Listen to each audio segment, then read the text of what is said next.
We've already said we're paying to clean the harbour out with our contract.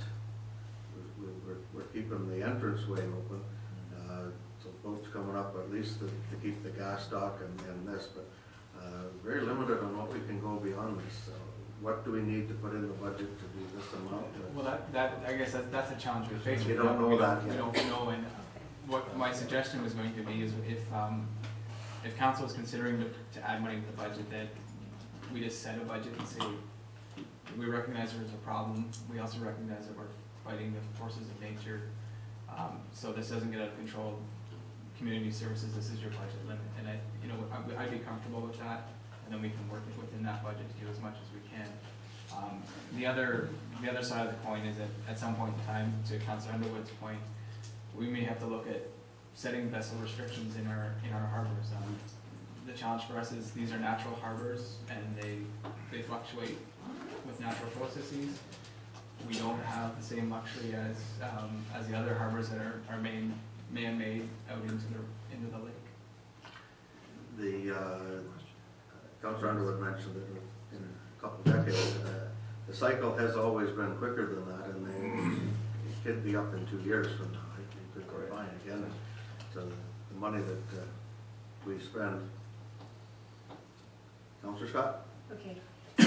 This river is similar in some ways to the Port Franks River. We have a contract to keep the mouth open, and we have that new potential piece of equipment that has the potential to, when they're cleaning it out, to go deeper than it has in the past because of the formation of the way that works. When I look at the river and I look at the stuff that comes from the Subtle Bay field, they're showing that we've got the lowest water we've had forever, in a long time, in recorded times. We went down to below the lowest that we were. I think we were 0.1 below, almost above, and now have gone down to that 0.1 below. So we're at a point where the lake has not froze over. It is going to get lower because usually by now it has frozen over, and the middle has a skim on it, so that we're not losing evaporation. We can't get that back. It just doesn't come back. It goes into the black hole. So I think we have to maintain what we've got here, but I think that we have to make sure that everybody has written notice of it, whether it's to the people that would come in with docks, whether we post low water warnings up at each of the locations that are ours, so that people understand that. And I think if we don't take a step forward in at least dredging these two pieces, we're showing everybody that we've given up. Like, I think we have to do something to show that people that we are concerned, that we don't want to lose our business, but that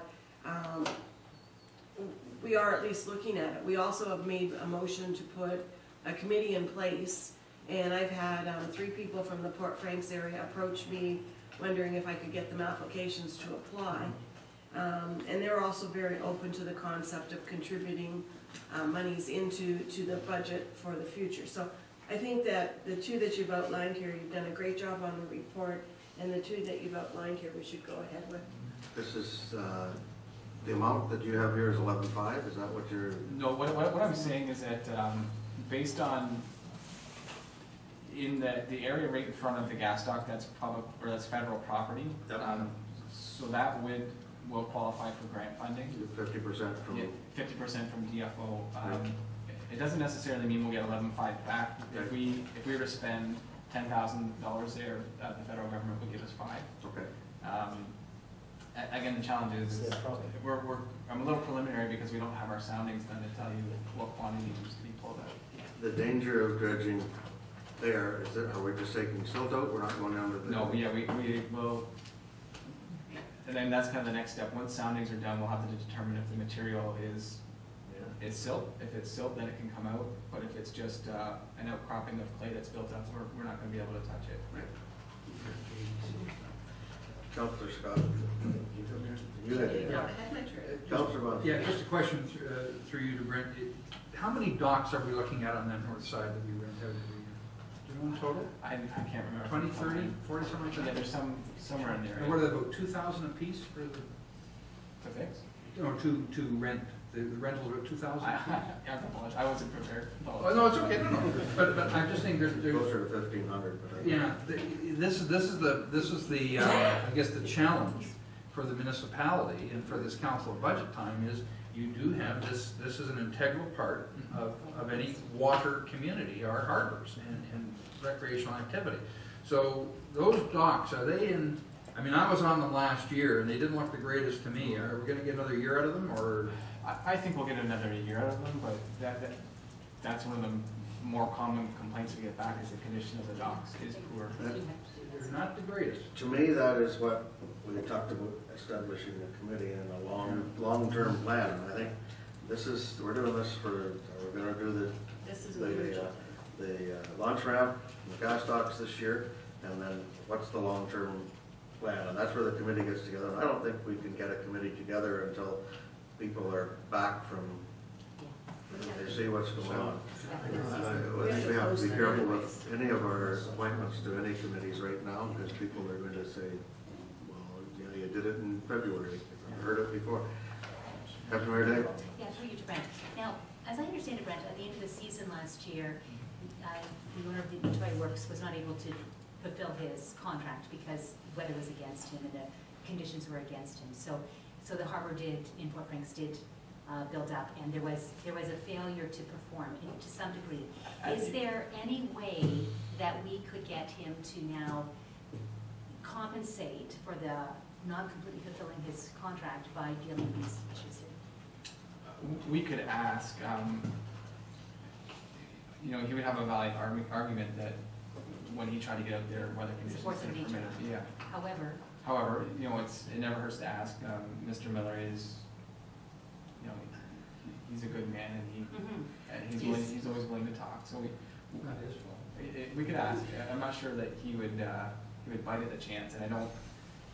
His equipment that he has isn't capable of doing this work. So this would have to be an excavator that came in and does this. Like we're doing it. Yeah, he doesn't have any equipment like that? No, he doesn't have excavators.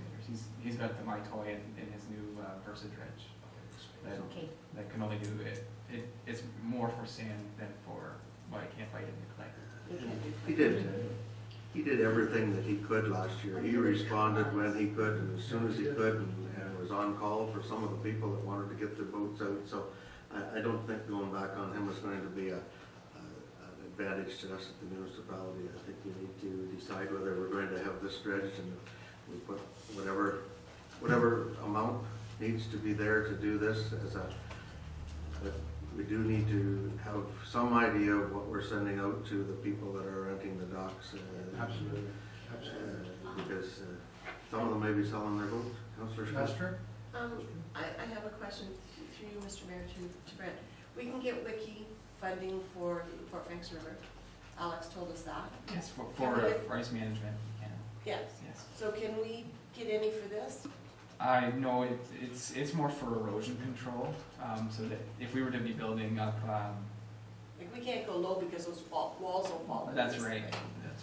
I guess if at some point in the future we decided that we wanted to dig the river down many feet to try and sustain a harbor, that's where WECI funding might apply, is to Okay, just checking. build up the wall. Thank you.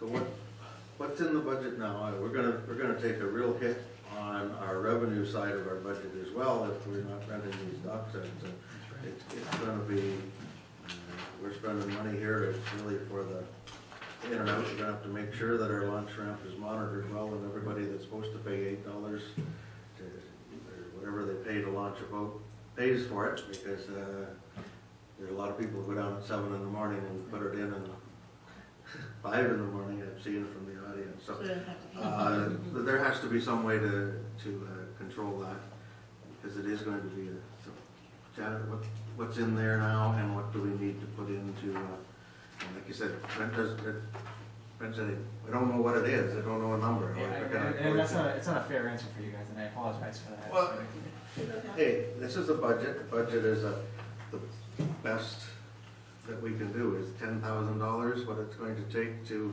dredge these two areas. You know what? my comfort level, I think, is for council just to set a budget and we work within it. And we would start with the launch ramp, because I think that's critical for getting boats in the water, and then we go to the gas